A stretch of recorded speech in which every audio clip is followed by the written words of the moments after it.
On today's episode of Gathering the Kings. I've reinvented myself from being a fighter pilot to an entrepreneur with a 9-figure business. I promise you, every company I've built has not required any capital at all. It's purely inspiring people to be part of that journey. So most of our business is with billion-dollar enterprises. So we're very aware that most organizations create work. It's not real. It's just non-existent noise, stuff. What we do is we help people believe there's another level for you, another level for your team, and another level for your customer as well. What's up, everybody? I'm Chaz Wolfe, Gathering the Kings podcast, coming back to you here today with another king on the stage. My brother, Boo. That's it. Just Boo. Everybody in the world calls him Boo. He says it works for Madonna. It works for him. Boo. Thanks for being here on the show. How are we doing? That might paint me in an unflattering light, but I think it's more a case of, for me, Boo is a way of disarming people who struggle to pronounce my last name, which is Boucousis, but has been articulated as Boucousis, Boucousis, But everything, Man, every assortment of vowels known to humankind. So that's awesome. I feel like just calling me Boo is a service to society. To humanity. Yeah. Thank you for that. We've had some difficult names here. I'm sure you have on your show as well, but I just appreciate right before we hit the record button, you said, make the complex simple and the simple compelling. Keep it simple. That's right, man. Okay, good. Well, Boo, again, appreciate your time. Thanks for being here. You have an incredible story, as all of our guests do, but it's just unique, and you're going to bring some juice here that I think that we'll be able to squeeze that not many other people have been able to give. So, Boo, tell us about your current situation right now. We're going to get into your past. Tell us what you do now. Yeah, thanks, Chaz. Well, I'm in the US. Obviously, my accent is probably not as Miami as most. I relocated to the US mid-year, having acquired an organization called Afterburner, and Afterburner is really my purpose. I think everything that's happened in my life has happened by accident. It's been accidental, but it's been intentional. Sure. And there's a nuance there. And the nuance is, for me, I've always kind of had to explore new things. I was a fighter pilot. Afterburn is a team of fighter pilots. I started my life as a fighter pilot, and we help articulate and help people engage in fighter pilot mindset and ways of working, which is effectively taking the lessons of working at over 1,000 miles an hour and translating them into a world that operates in days, weeks, and quarters. And there's a lot to unpack inside that conversation. Yeah. And really what I quite like about the story of fighter pilots is the way we work in our culture is something that for any new fighter pilot is just there. You're not creating it. In business, you are creating it. But what we do is we're effectively forced into this model. It is the model. It's the way it works for everyone. And it takes really average Joes off the street and turns them into pretty exceptional fighter pilots and exceptional people at getting stuff done. So Afterburner has codified that. We've taken that cognitive model, we've simplified it, and we're really about helping organizations believe. We have a philosophy: performance is what you believe, not what you do. And what we do is we help people believe there's another level for you, another level for your team, and another level for your customer as well. So there is no real start and finish between an individual, a team, and a customer. We all live in this fused, integrated world, and fighter pilots kind of do that, but we do it in 3 dimensions, moving very quickly. And realistically, it's athlete stuff. It's right at the edge of the envelope, physically and mentally. Yeah. So in a bizarre way, I'm at just about to turn 50.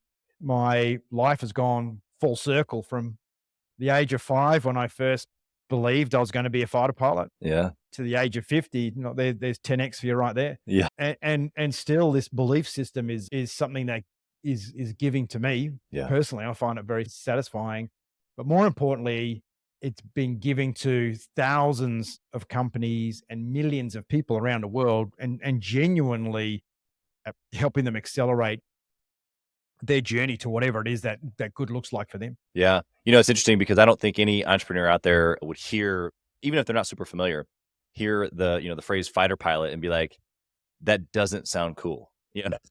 And so it automatically has this draw to, intensity and performance and the best of the best, all these things. And so I think that you've picked not only just your history and how you've been able to achieve individually as a fighter pilot, but now to be able to apply that belief system and then all the other cool things that you're doing with entrepreneurs to be able to help them go to the next level. This is the thing about being an entrepreneur, a CEO, the head of a non-government organization, someone that does goodness, is purely selfless in their life. The reality is mindset and ways of working can be applied to anything. What we get caught up in is we get caught up in what we do and who I am, rather than caught up in being who I should be and where I should be going. And that's why I often find with entrepreneurs, and you talk about entrepreneurialism, startups, and everything being this innovative way of approaching. But what I've observed in startup is a very structured process. It's very routine. There's gates we go through, different rounds of funding. Everyone conforms to a model. There is no real innovation. And innovation isn't what entrepreneurs want to do. Execution is. Yeah. Because there's a gazillion ideas out there, Ron. I can tell you right now, if someone just invented a self-cleaning window, man, my life would be a lot easier. So innovation's not a problem. Everyone knows there's better ways of doing things. Yeah. Execution is. And for me as an entrepreneur, that's always been my focus, is execution of the idea and execution of the business. And as a default of that, you will have a bigger business. It will consistently grow. You will achieve, the dreams and aspirations that you started out with. And that, as you know, Chaz, there's not many people that finish that journey. A lot of people start, but not many people finish. Yeah, let's press into this because you're 100% right. This is what separates, the 1%. Even as we put like all entrepreneurs in a group, and let's say that they're the top, 10% of society, not necessarily from like an intelligence standpoint, but let's say from performance and achievement. And then in that group, even that's because that's who we're talking to. We're talking about the 1% of like really the ones who get stuff done. And you gave us a simple explanation of what does that look like? It's execution. It's not ideas, it's execution. So someone's listening right now. They have some ideas. They know what you're saying is true. How do they go from idea to execution? Obviously, that's a big question, but give us just a couple of practicals that you work with your clients on. Yeah, so philosophically, and Afterburner has a methodology to do this. And the important thing about a methodology around the way you think is because thinking is largely unstructured. And therefore, when we get creative from our dormant mode about network in our brain, the creative brain, and we flip in a task positive, what we find there is if we have unstructured thoughts, they deploy as unstructured actions. So part of what we do as fighter pilots is bring all that together. We bring feeling, thoughts, and actions together through an iterative process, and that means thinking in circles to make sure what we thought and what we did correlates. And if it doesn't, to either change what we do or change how we think. Yeah. But too often, our default as humanity is A to B, right? It's stimulus, I'm hungry, action, go out and hunt a bear, bring it back, eat, sit around doing nothing, procrastinate until such time as I'm hungry again, which is why they always say as an entrepreneur, you've got to be hungry. It sort of in sales, got to be hungry. You've got to have something that drives you that's beyond work. That's right. So when you have an idea and you want to turn it into execution, the first thing is the idea needs to be compelling. It needs to be a story. I remember when I grew up and I left the Air Force because I suffered a medical condition and I got discharged, kicked out. That's when I first thought about going into business. I'd never thought about it before. And when I first started in business, everyone would tell you, you got to have your elevator pitch, you got 11 seconds and you got to do all this stuff. And I was like, man, I could never get it right. I could never figure out what that meant. What I realize now is it's telling your story, right? Yeah. It's why you exist. And that makes it a bit easier.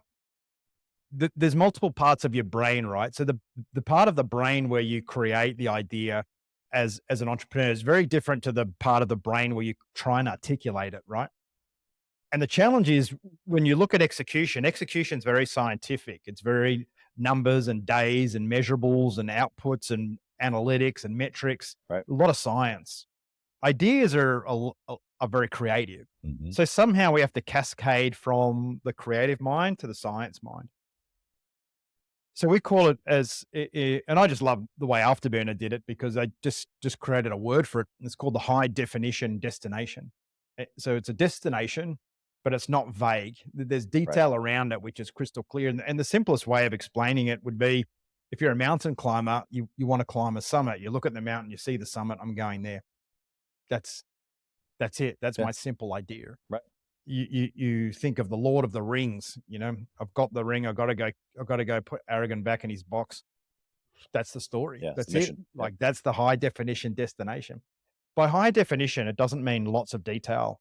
It just means a lot of clarity, right? Got it. So it's the front cover of your book, which is hard to do. Like, it's hard to articulate big ideas. Einstein says, if you can't explain something simply, you just don't understand it well enough yourself.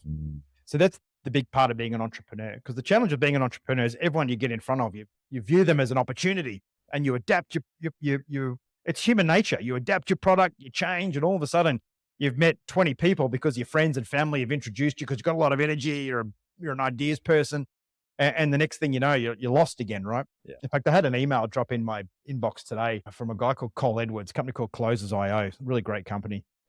And he was talking about selling. And he said, if you just have one idea and one sales methodology and get really good at it, you're going to sell a lot more high ticket price items, right? Yeah. And I think we all fall into the trap, which is, I've got some intellectual property, I've got an idea. How do I deploy that in as many ways possible? Yeah. Take Dyson, for example. They invented that stupid breathing machine, the headphones and clean air. I mean, great, technically it adheres to your innovations with air, but the execution of that is like, what the hell? Yeah. So your idea is your story. It needs to be creative, but it needs to be clear.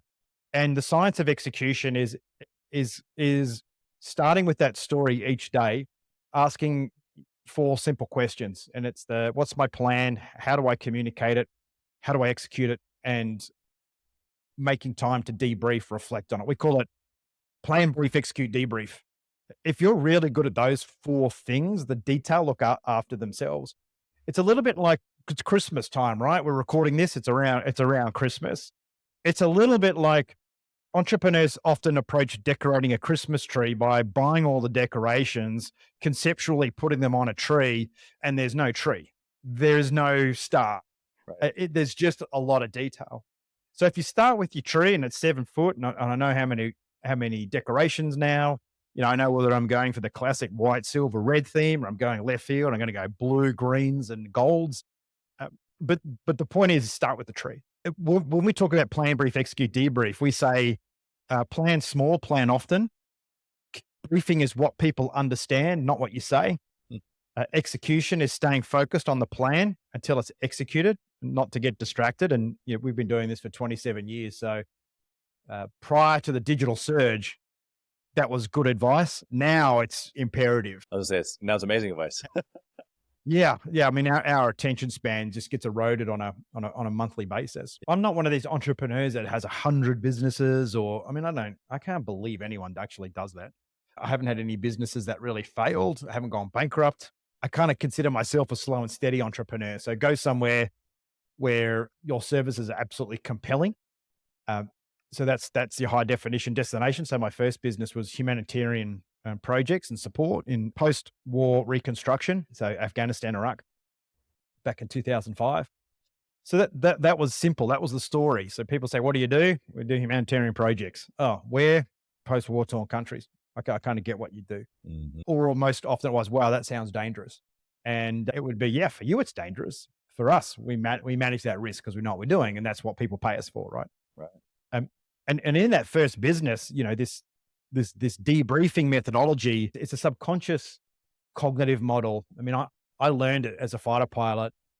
I didn't realize at the time, but what I was being conditioned is a unique way of thinking where I connect future, today, and yesterday in the one conversation. So it's very coherent. It makes a lot of sense, and it gets us away from our cognitive biases. So if you think of what fighter pilot mindset is at its core, it's a growth mindset, but equally it respects a fixed mindset as well, because you need both. Yeah. Being infinitely curious is great, but if you're an absolute shit fight, you don't have the basics down pat, you're not able to scale that, right? This debrief methodologies, so there's 4 steps to execution: plan it, brief it, execute it, debrief it, right? That's the full circle of execution. There's no other steps required. But the debrief requires its own little breakout box here.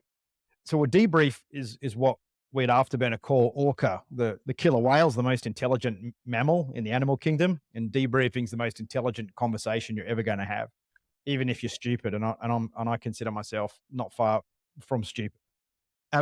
And ORCA means objective, result, cause, action.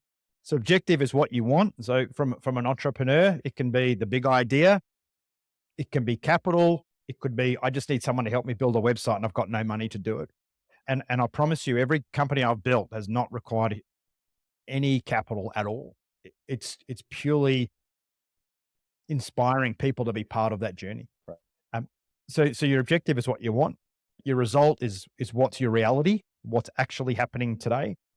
And philosophically, as fighter pilots, we don't get too caught up on the target and too caught up on the result. What we get curious about is the gap in between, and we call that an execution gap. And as an entrepreneur, that's all you have is execution gaps. That's right. If you're a grassroots entrepreneur, you have nothing, right?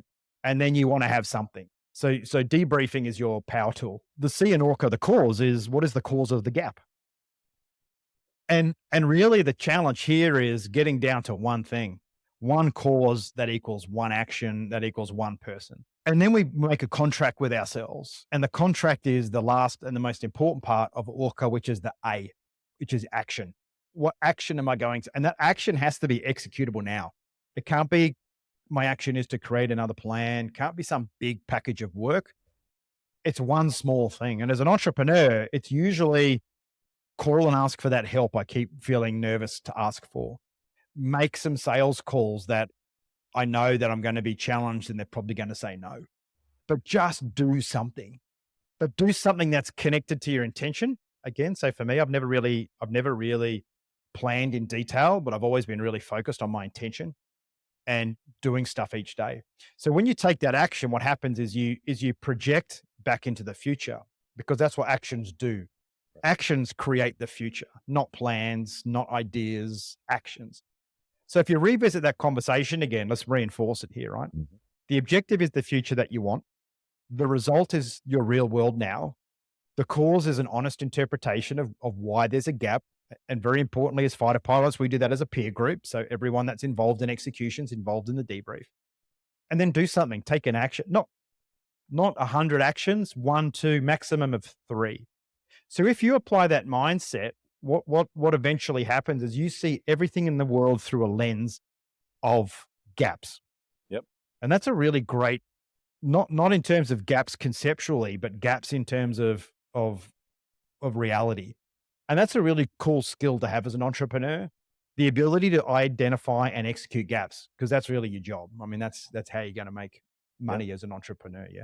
Yeah. So that's fighter pilot mindset and ways of working for entrepreneurs. Yeah. I mean, first off, they should, if you're listening to this podcast right now and you're driving, you should pause, go back and listen to that all again, at least 2 more times. That was straight gold. And I'm sure valuable information that you charge a lot of money for. So you should take advantage of what you just heard. Boo, for you explaining all this, it comes off, second nature for you. Obviously at this point, not only have you lived it, but you've helped plenty of other people get to it. But something that you just said kind of just makes sense around, being able to see it, but not really so be, it's a mixture of these items. Like you have to see it, and I have to see the tree, and I have to know what I'm going to do here. But getting so caught up in the exact detail of it isn't necessarily the power of the focus or what you're saying clarity is. So give us just another half second on that, because you've got a bunch of entrepreneurs, listening right now, and they're always a little bit fuzzy, I feel like, in the way that they think, right? They know that they want to have more. Sometimes they don't know how to define that. And then in other times, you have this extremely detailed list that doesn't really matter a whole lot, although I'm all about detail and clarifying what I need. But it sounds different than just making a detailed list. It sounds like a clear ability to focus on something. Can you speak to this point for a second? Yeah, so you make a point about detail. So detail is about being very detailed in the things that you know and the things you can control, right? So you want detail there.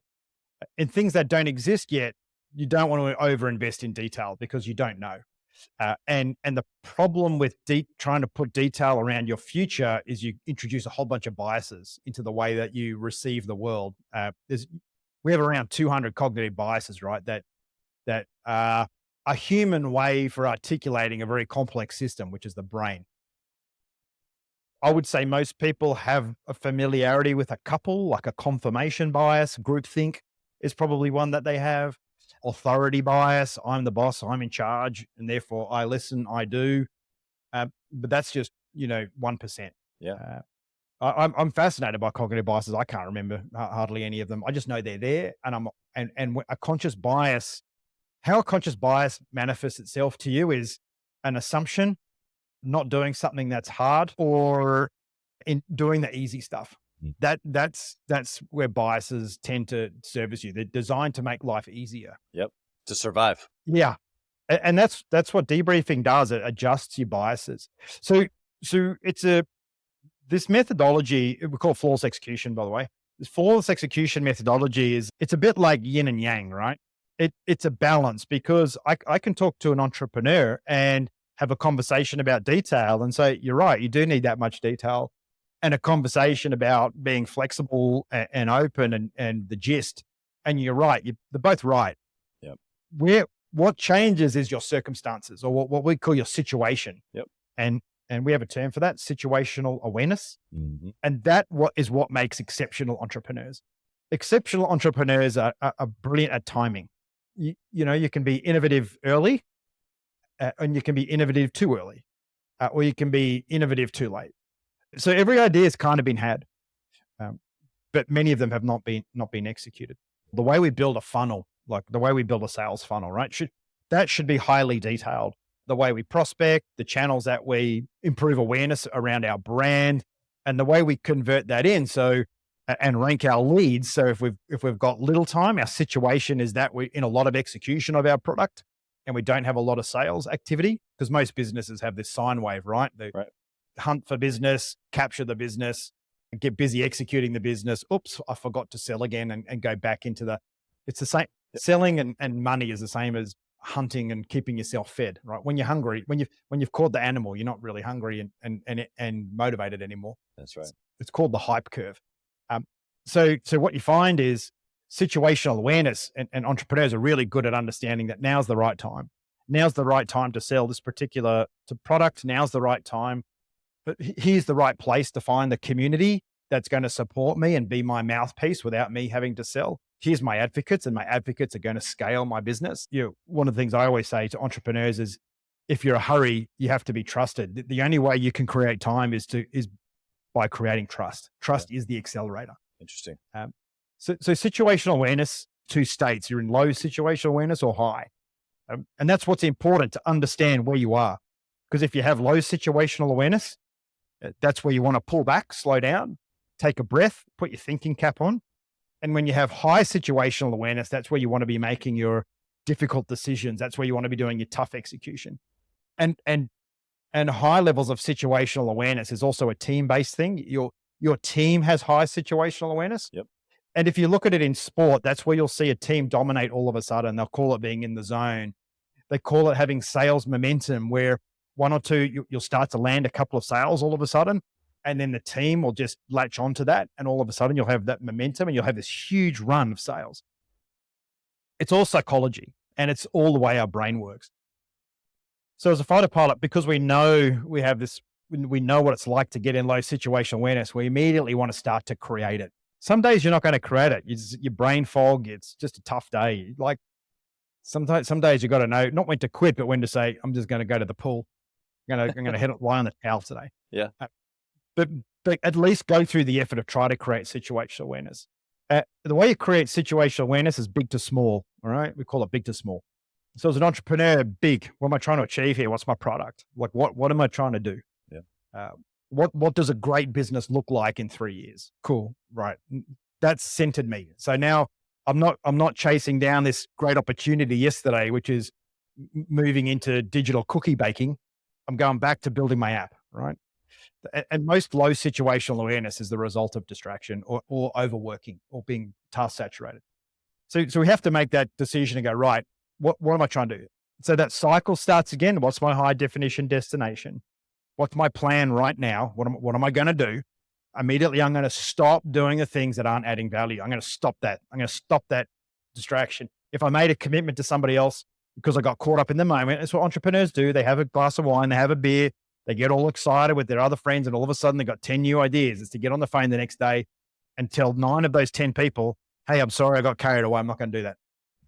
And get yourself back to, here's my plan. The planning process, there's 6 steps. What's my objective? What's stopping me? What resources do I have available? What are my actions, me personally? What am I actually going to do? And what if the wheels fall off? What if something I can't control happens? It's not about looking at the world and all the things that can go wrong. Your fight, flight, or freeze response it's not set at a particular level. It changes on the day. So the less prepared you are for something to go wrong, the quicker you trigger flight, fight, or freeze. If you're a football player and you're on a field and you know you're going to get tackled, you're not going to get hurt and you're not going to be worried about it. You put a 17-year-old girl on a field during a football game and say, walk across that, they're going to be terrified. Right. Okay. And they're going to be scared. So this is what's really important. The 6 steps creates a framework. What do I want? What's in the way? What have I got? What did I learn yesterday? Because I'm thinking iteratively. The thing I was curious about yesterday, I'm doing it today, or I'm stopping to do it. And then my actions. So that's important. Then share those actions. I mean, how many entrepreneurs do you know that they sit there and they plan in their own head? They run through all the scenarios in their own head. Right. And then they come into this very small team and just tell them what to do. And meanwhile, the team's like, where the hell's this coming from? Yep. What on earth? Or, Chaz has had one of those days again. Oh, here he comes. He's missed the left field. Yep. And it's a challenge for entrepreneurs. So some of that crazy, you've got to invest time to allow the team as well to go, hey guys, I was thinking about this. I thought about this and I connected these dots. What do you think? What do you think? Mm-hmm. We call that a red team. And what a red team does, it saves you from yourself. A red team is engaging someone that understands what you're trying to do, but they're not involved in your crazy plan. And the idea is it's the simple test. If it's simple, it'll get executed. If it's complex, it will be procrastinated. So they sit there and they go, okay, so what you're really trying to do is this. Oh yeah, that's it. And it just tightens your plan up. And then we go out and execute it. So your team's a great bunch of dudes to help you red team your plan. Yeah. And look, I'm notorious. I'm the worst for I just found out I had ADHD a few years ago, and it explains everything. I mean, I don't switch off. Like just after tasking the team and executing one idea, I'm off with the next one already. And I have to pull myself back. Mm-hmm. I have to say to the team, hey, I rethought that idea. This is where I'm coming from. Do you think it's worth going into, or just do what we're doing? No, let's just keep going. Okay, I got you. Hey, kings and queens, Chaz Wolfe. I want to talk to you about something that's super important to me. We put a lot of time and effort, we meaning myself and my team, into this podcast, into the content that goes out every single day.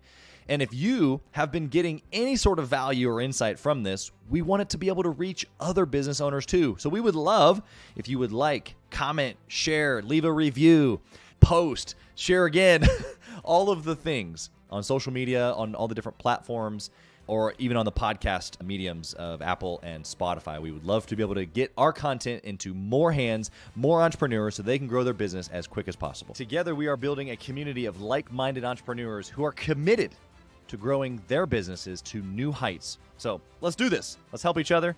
Let's help each other grow. Yeah, this is powerful stuff that you're kind of hinting at here, and you're giving some specifics to. How does the busy entrepreneur, you said something there that I want to pull out for the listener, because especially early on in a business, they're busy being busy. And I can agree with you that a lot of my success, even though I was very busy being busy for a while, I think we all are, before we kind of have that awareness. In fact, one thing that I did have going for me is that I was very reflective. I always spent time, even if it was just a few minutes, going, how do I get better? How do I change that? I was looking at game tape. And for me, maybe it was being an athlete. Maybe it was just me always wanting to be better. That's what I felt like drew me to the reflection. But for the guy or gal listening right now, that's like, I don't have time to sit and reflect and debrief. What would you tell that person to how to practically get into all this very, very good stuff that you're telling them to do? Well, yeah, you don't have time because you're not debriefing. That's why. It's that simple. It's the analogy. You throw enough darts at a board, eventually you're going to hit, right? Rather than train, develop, learn how to throw a dart properly, and you'll in 3 darts you'll score 180. That's right. So it's that philosophy. I think it's about, there's a difference to reflection. I mean, I've personally worked with a lot of first grade sporting teams. Afterburner's worked with 19 NFL teams. 8 of all have made the Super Bowl, and 2 have won. So, we understand tape review. But there's a nuance to debriefing, right? And the nuance to debriefing compared to a coach-athlete relationship is the onus is on the athlete to diagnose the gap in performance and for the coach to guide it. Sure. Now, even in the highest level of high-performing teams, there's still not enough time to do tape review properly. There's still not enough time. And we learn that. I mean, when you work with the NFL and you work with every team and none of them do a fighter pilot debrief, there's a gap. The very first team we worked with, 2011, the New York Giants, went from midfield to Super Bowl because they linked in. They're the only NFL team that actually went all in on the methodology. The company that grew 400%, they went all in on the methodology. Every day debriefing as a team, every day. That would be the only priority. And as a result, guess what happens when you debrief? You go from 36 hours of meetings a week to 10. You go from not being sure what to do next and just doing everything until something becomes the right thing to maybe doing more of the right things every day. It's not an exact science. The thing about debriefing is you might come up with the wrong actions, but the fact that you're debriefing it all the time means eventually you'll get there. Yeah. I mean, it's like an accelerated version of the scientific method. It's what any scientist would do. Well, let's have a go. Let's try that. Let's try this theory. And then they put it in a petri dish and they let it go for a couple of weeks and they come back and it's like, oh, that didn't happen how we thought. We did this, this, and this, maybe this. Let's try another action. But we Afterburner wanted to create this light enough so you didn't have to be a scientist. You don't have to be a project manager. You don't have to be a professional get it done person. It works for anyone. Yeah. And that's the power of it, because as an entrepreneur, this is how teams work, right? As an entrepreneur starting your own business, you're a team of 1, right? That's right. But then eventually you're going to be a team of 2 and a team of 3. The faster you can get that out there, we call the accelerated learning curve. The faster you can build a curve, the default is the faster you'll build a business. And with less money. If every person you can train can do 3 jobs, and that's what we say, it's a 3X tool. If every one person can do 3 things, imagine that sort of efficiency starting your first business. Yeah. We work with a lot of big enterprise too, right? So most of our business is with billion-dollar enterprises. So we're very aware that most organizations create work. It's not real. It's just non-existent noise, just stuff. Yeah, it's a more cutting away that's impactful for them. Okay, so for the entrepreneur, I want you to put a percentage. You kind of more than hinted, but you've said that there's a lot that we can put into the formula, but action or the next action step that we're going to get out of that debrief is by far the most important, because the next test then gives us the next debrief, which then gives us the next action, which then gives us the next test. Yeah. What's the percentage for the listener right now? They're like, how much really weighs on my action versus everything else? Like, give us a percentage of how likely am I to be successful based on my action versus anything else. Okay, so let's unpack 2 things. There's an organization called the Group of Organizational Effectiveness in New York, and they did a study of feedback loops, right? And they discovered that facilitated fighter pilot debriefings 300% more effective than any other form of debrief, any other form of feedback, all right? Standard structured feedback's about 30%, 25 to 30, but intentional, purposeful feedback that's action orientated is 300% more. Okay. In terms of, so this is how you work, right? You feel, you think, you do. Okay. Those are the 3 structures of the brain, the emotional side, the thoughtful side, and the action orientated side, which is the 10,000 hours of practice is the action side. The thing that messes you up when you're well practiced is your thoughts, your self-talk, and the feelings are how you respond to external stimulus, right? So if you can manage those 3 really well as an entrepreneur, what you do is going to become highly effective, because what you do affects the way you think. So let's deconstruct a decision. I did that. It took me 8 years to deconstruct a decision, right? I reckon I'm pretty close. There's 7 steps, right? And it's a circle. Okay. Even though we think of decisions as binary, right? Yes, no, or it achieves a result down there. It's actually it's actually a loop, a decision-making loop. And neuroscience has proven the theory that under fMRI, when given a decision, 95% of them originate in the subconscious structures of the brain. So most of our decision making is based on our subconscious, which is our feelings, is the feeling to thought transition, not the thought to action. So 95% of our decisions start on how we perceive the world around us. From that perception, we kick in our thinking brain, right? We process the information. Well, when we process information, what we do as a computer is we forecast as humans. So we will forecast and project into the future the likely outcome of the decision I'm about to make. So 95% of our decisions are made on a perception. When we process it, we project it into a non-existent future, and that's what we make our decision on. A perception sounds pretty scary the way you put it that. Yeah, a perception to deliver something that doesn't exist. Right. Then we make a decision, and that drives our action. Right. Yeah. So, and this is where we start to see things like, did you even think about what you were doing? If you thought about it, I probably wouldn't have done it if I was given my time again, because we're making decisions based on a non-reality. If it wasn't engineered that way, you wouldn't drink and drive a car, right? You wouldn't yell at your partner. You wouldn't be mean to your kids. You wouldn't indulge in an addiction. So there's a lot of our decision making that we can't control, that we perceive we can't control. So step 1, perception. Step 2, process. Step 3, project. Step 4, make a decision. Step 5 is the decision equals some sort of action. You do something. The action the action delivers a tangible result. And as an entrepreneur, that's why it's really important to measure stuff. So that result, the better measured it is, the better we're going to do it next time, right? And that result makes an impact. Okay. So the impact of a crime of passion is an impact that lasts for a lifetime. Okay. Domestic violence, all of these kind of passion-fueled decisions lead a major impact. What you want to be as an entrepreneur is to make minimal impact every day, but the impact in the right direction, right? Entrepreneurs always want to make a massive impact. Yeah, that's their job. I'm going to start $1 billion unicorn. I'm going to make a massive impact. Well, kudos to you. That's great. But the massive impact is the result of a million tiny impacts on the way. Yeah, that's right. So that impact, so that's the end of decision making for the average human. The impact then subsequently drives your perceptions, creates your cognitive biases, and that shapes your decision making forward. That's why we have war. That's why we have poor leadership. That's why we have greed. That's why the stock market doesn't work. That's why we're where we are today, right? So fighter pilots have an 8th step to the decision-making loop, and that's where we insert the debrief, right? Because the debrief says, is what happened actually what I perceived was going to happen?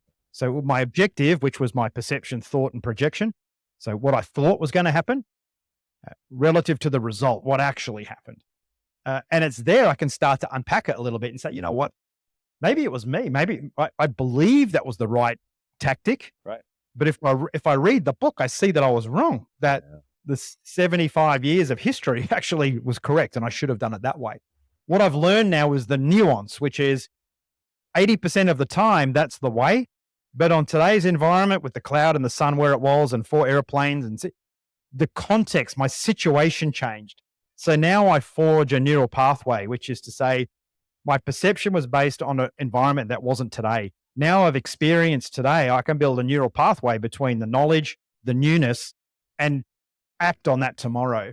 And the action will be to go out and fly the mission again, but to make sure this time I do the right thing. Yeah.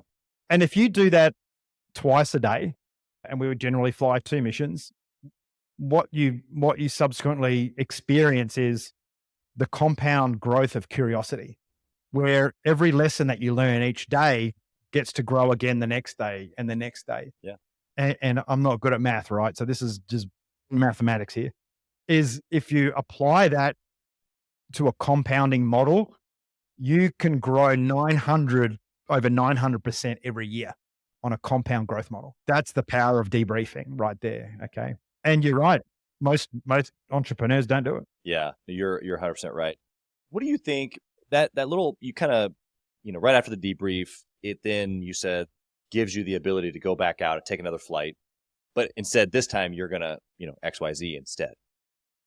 There's a little bit of a play there, maybe emotionally, I don't know, but where some people get to the debrief, let's say, they recognize that they were wrong or their perception was off or whatever, and then they don't actually desire to do it again because they failed or they were wrong or whatever. How does one deal with that gap? That's okay. Not doing something again is an action, as long as it's intentional, as long as you're not doing it for a reason, not doing it because you're afraid. So, okay, let's talk about fear for a minute, right? And being afraid.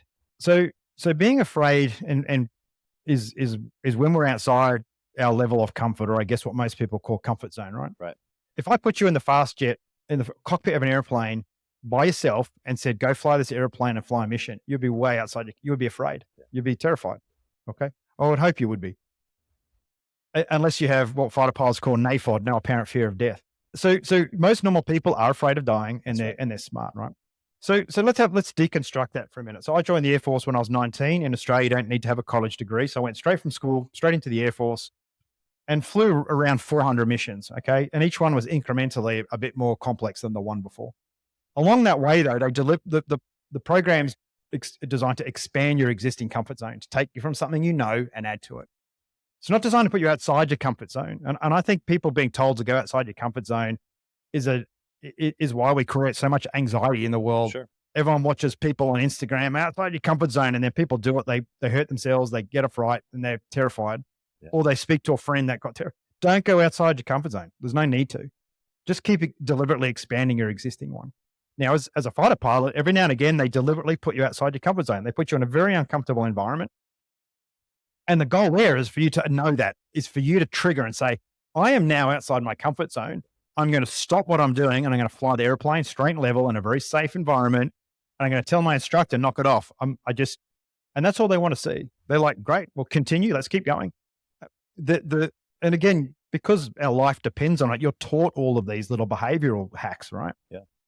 So because most people aren't aware of it, they'll push outside their comforts, or they'll drink their way through it, or they'll take drugs on their way through it, their social anxiety, whatever it is, as opposed to just incrementally 1% per day pushing that comfort zone. So when people say they don't do it, when they want to stop doing something, that's great. Like, hell yeah, there's going to be loads of stuff you do as an entrepreneur that are dumb or definitely wrong. Totally. But know why it's wrong, and know why it's a no.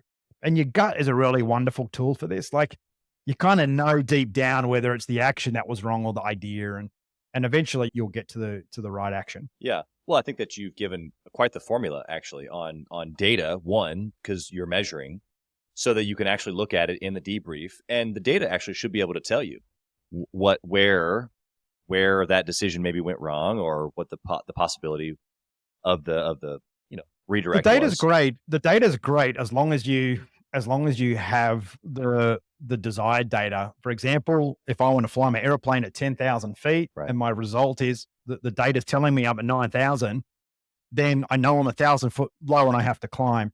Right. If all I have is 9,000 feet and I don't know what it means, I know I'm meant to be flying high, but 9,000, it feels high enough, right? But no one told me about the mountain that's at 9,000. I need to be at 10,000 to get above it. It's context, right? Exactly. And this is what a lot of people, they don't have the context to make the decision. They have the idea, and they have the perception fueled imaginary future. Yep. You're never going to stop that. That is human coding. It ain't going anywhere. That is, being a fighter pilot, it's not about changing human behavior. It's about modifying it, mitigating it. Mm. So just give yourself these couple of moments, 2 or 3 times a day, to just step back and say, "Oh, is what just happened what I was expecting?" Right. And if it's not, then 2 things need to change: either your expectation or your execution. Yep. And if anyone's I think as an entrepreneur, you should read Daniel Kahneman's work, Thinking Fast and Slow, The Planning Fallacy. And it's in our human psyche to build plans that are doomed to fail. We are always aspirational in our ideas, and it always falls down in actually getting them executed. Yeah. I love the beauty of how you've packaged this up on the simplicity. Yes, we can have ideas, we can have, trials, all this stuff, but it's really just the debrief that gives us not only the data, if we have it and if we have context, but it also gives you the opportunity for your gut, like what you were just saying, to say, which one was it, And I think both are necessary. I'm assuming you agree with that. Yeah. And don't even call it a debrief. Just call it a flip chat. Let's just flip this on its head. Let's flip this from idea to execution. Call it a deber. Call it a Wolfie. Whatever you want to call it. It's not the word. This is the other thing about human behavior. We get caught on words. Sometimes debriefs can feel a little bit like I'm in trouble, or Sure. it's what a spy does. It's the intentional way you connect tomorrow. All the where your decision making is occurring based on tomorrow, connecting it to reality. Yeah. The reason why the gap is there, and connecting it in the fourth instance to actually doing something about it. We're going to unplug from this line of thinking just for a half second, although it's not going to be too different. I want to know, because I know you've built, companies, and you're helping companies, and you're all in on business and mindset. Clearly, you're a very intelligent individual. But outside of business, I don't like to think that there's a balance in life. I like to think that we're just obsessed. Whatever we're obsessed with is what we get, whatever we focus on. And I think that you'd agree with that based on your psychology here. How have you gotten what you've wanted also outside of business, marriage, family, health, like any of those other areas at the same time? Or is that your belief? By being real, by being who I was meant to be, not who I thought people wanted me to be. It's good. I think that, and I think there's a nuance there. Like, I probably didn't know who I was. I knew who I wanted to be in terms of a fighter pilot. I knew that was an easy one. But beyond that, like that, when that became a combined identity and self as well as a job, Yep. It's kind of hard to then reframe yourself. So yeah, no, I'll be honest, I have exactly the wife I've always dreamed of. My kids are wonderful. They're 17 and 14, and they like all teenagers and all kids have their own issues, ups and downs. I've got a 2-year-old son as well, and he's like a great kid. Yeah, it's just little things like when your kids cry at night, right? And they don't sleep well. I mean, all 3 of my kids sleep well, and it's just debrief it. Like there's a way. Like, yes, they always start screaming. That is the default. Yep. Like that is gonna happen. So read stuff that talks about what stops them from screaming and helps them go to bed better. And you will eventually figure it out. I've been in hospital with an obstructed intestine and talked 6 surgeons from sectioning my bowel, and cutting my guts open. I've reinvented myself from being a fighter pilot to an entrepreneur with a 9-figure business. I've been in humanitarian projects. I've been in property development. I've built buildings. I've been in publishing. I'm in events and coaching and empowerment now. But because ultimately that's my comfort level, is more service-based, more of a service-based business, not trading, not enrichment, not wealth, and manifestation. I mean, manifest what you want. Like, just whether you believe manifestation is some guardian angel, or it's a way of creating a mindset and the neuroplasticity you need to get all of those neurons firing where you want it. The reality is, without being intentional and having a very clear idea of what you want, in a relationship, it's looks, it's your sexual proclivities, it's temperament, like it's literally everything. And then when you meet someone, freaking be honest. Just boom, boom, boom. This is my expectation. Does that mean someone's just going to completely comply? Absolutely not. Nope. But at least we set the rubber band, and people diverge away. But conflict happens in an expectation unmet. Take Israel, Hamas, all the fighting kicked off again because a hostage transfer didn't happen as the intention, right? Trust is broken through unmet expectation. That whole thing about undercommit, over-deliver, do what you say, all these little sayings. But what you're really saying is, hey, if you set an intention with someone, deliver on the intention, and therefore set low intention. And I'll be honest, mate, you get to 50 and you're like, shit, I got everything I ever wanted. Like I literally have everything. Everything I want to do in life. Like I'm 50, I got nothing left. Right. so the only thing left is to give it back. That's I right. guess is what happens next. Yeah. Well, and you're spot on with that. And that can be of knowledge, which you already are, even here today. That can obviously be in wealth. That can be in future generations. And I think that's why there's a lot of train wrecks with celebrities, right? I think it's That's right. people that have abundance that early and that large, you see the wheels fall off and you get to this rudderless, purposeless phase of life. And I think that's also something that's important when it comes to high definition destination and purpose is there isn't one. It's going to change and you're going to lose it at times. And, it won't find it. You won't find it looking for it. It'll find you. That's right. That's right. I got one last question here for you, Boo. I want to know, especially with the I guess we'll do a little debrief here. Okay. I want you to roll back the clock, and I want you to pick the younger Boo at whatever age, and I want you to tap him on the shoulder, grab his attention, and I want you to whisper in his ear. What do you tell him? Never be a minority partner in a business. That rolled off pretty quick, Boo. I think that's key. Equitable or more, because that specific piece of advice would have saved me a lot of heartache in my life. I know that's specific to me. That might not be helpful to anyone else, but no, that's okay. But if you're an entrepreneur, and you come along VCs and people are going to invest, you cannot give away control. Yeah, it's good. What did that cause as a quick, just again, debrief, that if you had done it differently, it would not have caused? Of course, pain, but what was the pain? What did it cost me? No, $1 billion cause, business. or cause the pain of it. Yeah, $1 billion business. Yeah. So that company I founded then is one of the biggest companies in humanitarian services globally today. And I didn't know how to play the game. I was too young. Got people who are way more sophisticated than me involved with me and my business partner. And they did the classic, come on in, divide, conquer, minimize. And then, but look, and again, as they say, the worst thing is typically the best thing as well, because it just put me on a different pathway, which is, I would say, whilst not as financially bountiful in terms of, net worth of hundreds of millions, if not billions, certainly very comfortable, but more meaningful. And I think what I do now is better for the world than what that company does today.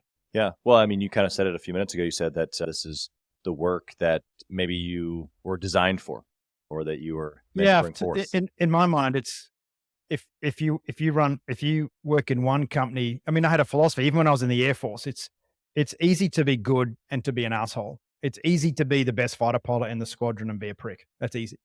It's much harder to be a really great fighter pilot and to be a good guy as well, because being really good and really successful means you sacrifice everything else for that success. Every person, every relationship, everyone you see is an enabler to your success. And that's actually not that hard, to be brutally honest. And that's why psychopaths succeed, because they just don't have that empathy.